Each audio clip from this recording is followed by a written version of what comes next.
شریف اور اس کے خاندان نے لاہور کے اندر، لاہور میں نہیں رائے گنج میں جدھر وہ شفٹ ہوئے ہیں، ادھر ان کا ایک اجلاس ہوا اور اس اجلاس کے اندر ان لوگوں نے فیصلہ کیا کہ ہمیں سہارتو جیسے 20 سال کے لیے حکومت کرنا ہے. یعنی ان لوگوں نے یہ نہیں کہا کہ ضیاء الحق جیسے 11 سال کے لیے حکومت کرنا ہے، ان لوگوں نے کہا کہ ہمیں 20 سال کے لیے سہارتو جیسے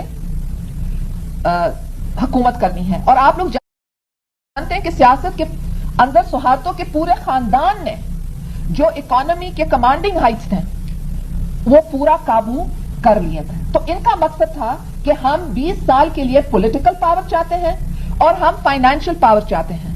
اور ان لوگوں نے کہا کہ ہمیں خطرہ 5 طریقے سے ہو سکتا ہے. ہمیں خطرہ اپوزیشن یعنی پیپلز پارٹی کی طرف سے ہو سکتا ہے، نمبر 1. نمبر 2، ہمیں خطرہ پریزیڈنٹ کی طرف سے ہو سکتا ہے، کیونکہ ان زمانوں میں 8ویں ترمیم تھی جس کے تحت پریزیڈنٹ حکومتوں کو ہٹا سکتا تھا. نمبر 3، ان لوگوں نے کہا کہ ہمیں خطرہ یہ آرمڈ فورسز کی طرف سے ہو سکتا ہے، کیونکہ پاکستان کے سیاست کے اندر کئی طویل عرصے کے لیے فوج کا ایک رول یا کردار رہا ہے. 4، ان لوگوں نے کہا کہ ہمیں خطرہ عدلیہ سے ہو سکتا ہے.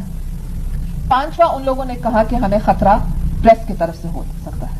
تو ان لوگوں نے یہ 5 پوائنٹ پروگرام بنائے کہ پاکستان کا جو تصور قائد اعظم نے برصغیر کے مسلمانوں کو دیا تھا اس کو ختم کرنے کے لیے اور اپنا جو ویژن تھا یا تعبیر تھا وہ لے آنے کے لیے ان کی کوشش تھی. کوئی یقین نہیں کر سکتا تھا. مگر اگر آپ 2.5 سال کو دیکھیں، ان لوگوں نے خاص قانون بنائے کہ چیف الیکشن کمشنر وہی سنے گا جو سیف الرحمان کہتا ہے، اس کو پرائم منسٹر سیکریٹریٹ میں دائیں.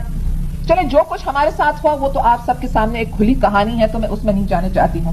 مگر آپ نے دیکھا کہ ہمارے خاندان میں کسی کو نہیں چھوڑا. میرے ماں کے خلاف کیسز، میرے اوپر کیسز، زرداری صاحب کے اوپر کیسز، زرداری صاحب کے باپ کے اوپر کیسز، اس کے بھائی کے اوپر، برادر ان لا کے اوپر، ہر ایک کے اوپر کیسز. ہمارے information secretary, personal secretary, political secretary, نوکر جو بھی ہمارے ارد گرد ہیں ان کے خلاف.